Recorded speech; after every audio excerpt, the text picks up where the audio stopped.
Chat, chat, chat. You're never gonna guess who dropped a video. FPSTony. We gotta watch it. How long ago? 4 hours ago. Bro, I may as well have notifications on. Gotcha. Chat. Hold on. FPSTony became active right after Gotcha went on hiatus. Is FPSTony actually Gotcha guns? I don't think so. It looks far too warm here for Gotcha. All right, chat. How stable is Tannerite? This is something I have seen. I've been recommended a lot of videos for, but I've never actually watched any of them. I have no idea. I have no idea how stable Tannerite is.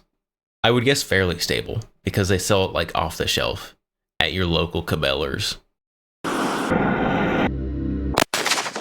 Tannerite is a binary explosive. Ooh, hitting with a sledgehammer? Walmart. And since I'm pretty sure buy means two, you have to. What Walmarts can you buy Tannerite at? I want to buy the Walmart explosives. Mix two chemicals, and then you get a reactive substance. The question today is, if I had this stuff in my trunk and I get rear-ended, would it send me to the moon? The reason why you're able to buy these is because they're marketed as being extremely stable. If it's not mixed, it is. That it specifically needs a rifle round going over 2,000 feet per second to set it off. Today, we're putting those claims to the test. So we're going to start off with the easiest test, throwing it at this barrel. I think it was okay. Where'd it go? As you can see, nothing That was a happened. pretty good, We're still here. pretty good throw. Our Tannerite's a little scuffed. You got a little mark here on the plastic. So far, Tannerite, stable. On this channel, we value the scientific method. So we're gonna hit it with the hammer.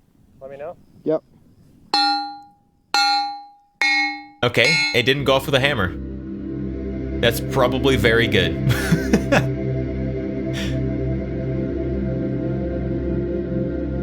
This... As you can see, we hit the Tannerite. You gotta be pretty confident that's not gonna go off hitting it with a hammer. I would be kind of nervous doing that. With the hammer, nothing happened. Tannerite, pass. Next up, bigger hammer. So we're gonna hit it with a 10-pound sledgehammer and see if we can get it to go off.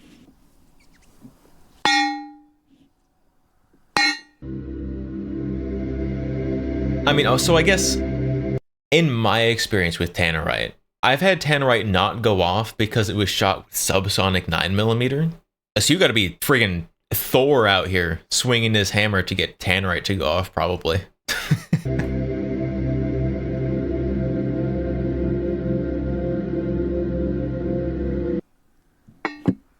Swing it harder. Tannerite, pass. So as you can see, we hit the stuff pretty hard. When Tannerite Labubu did not set off the Tannerite. Thank God. A Tannerite Labubu would make a fantastic YouTube short. Not a whole YouTube video, but a YouTube short? Absolutely.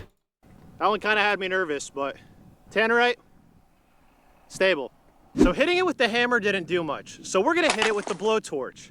The science says it should be okay, but science has lied before. Yeah, we're science deniers here.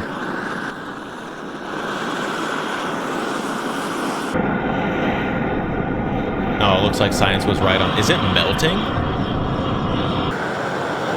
It's kind of sparking a bit.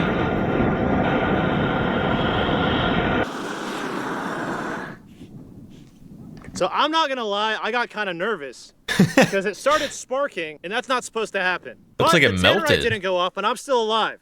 If you take a close look here, you can see all the melted Tannerite. It did melt. I want to poke it with something because I'm sure it's kind of hot. Is this just Tannerite styrofoam? Basically melted into a pile of goop, but it did not go off. Tannerite pass. So unconventional methods did not set off our Tannerite. We're gonna try handguns, starting from a 22 and working our way up to see what is the minimum it takes to set off Tannerite. This is a Ruger SR22, shooting at 1100 I hate those feet per guns. second. Did not go off. There's That's pretty consistent with my experience. There's your exit hole. So Tannerite, stable. Next up, we're doing the 9mm out of the Glock 17. This is moving at around 1200 feet per second, and it's a bigger bullet, not subsonic. gives it more energy. Okay, I expected our entry hole from the Glock 19. I expected that to go off. There's our exit hole. It's a direct hit. I have definitely set off Tannerite with 9mm before. Maybe I was using higher velocity or something. I don't know. Don't breathe this in. It's too late. It's too late. He breathed it in. He's got the cancers. Tannerite, stable. Next up, we have a very unique pistol. This is the FN57. Oh, this has got to set it off. Looks almost like gotta a rifle set it round, off. There's and no it's moving way. just about as fast. This is around 2,000 feet per second. So let's see if this is enough to set off our Tannerite.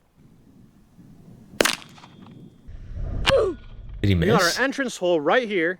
There's our exit hole, but it did not go off, which is pretty surprising. I thought he missed. It didn't move at all. This is going around 2,000 feet per second. Next up, we have it is the very 44 surprising. Magnum out of the Smith & Wesson 6-inch. So this is going around 1,200 See to voltage? Isn't it a 2-component explosive? Yeah. So when you buy Tannerite, it basically comes in a little jar. And in your jar, you've got a whole bunch of they basically look like styrofoam pellets and a little packet of gray dust. And to activate it, you pour the dust in the styrofoam pieces and shake it up, and now you have an explosive. The binary explosive, because it has the 2 components for binary. I think that's why it's called binary. 100 feet per second, but I think that with the kinetic energy of the 44, this has a really good chance of setting it off. So let's see what happens. Ready? Yep. There he goes. Oh goodness, that was very close to his cameras. Danger close cameras. Now the 44 is going well below the 2,000 feet per second required to set off Tannerite per the instruction manual. A 44 is a very heavy bullet moving very fast. So maybe it makes more sense to say how much muzzle energy is required instead of feet per second. So to finish it off, we put the rest of the Tannerite in a bag and we're gonna send it off with the 50 cal. Like the content, like and subscribe because this stuff is not cheap. Tannerite is kind of expensive, this is true. It's, oh, good at the table. Man, even Kentucky Ballistics doesn't do that to his tables.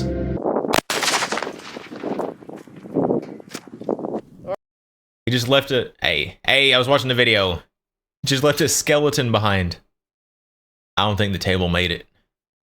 It is a casualty. Casualty of war. So what did we learn today? I have no idea. I learned that I can make a Tannerite hammer and pretend I'm Thor, and nothing will happen. It was a glorious death. It was a very glorious death. I hope that's how I go out. I want all my flesh sucked off of me by an explosive. Just leave the bones behind. It's gonna be very traumatic.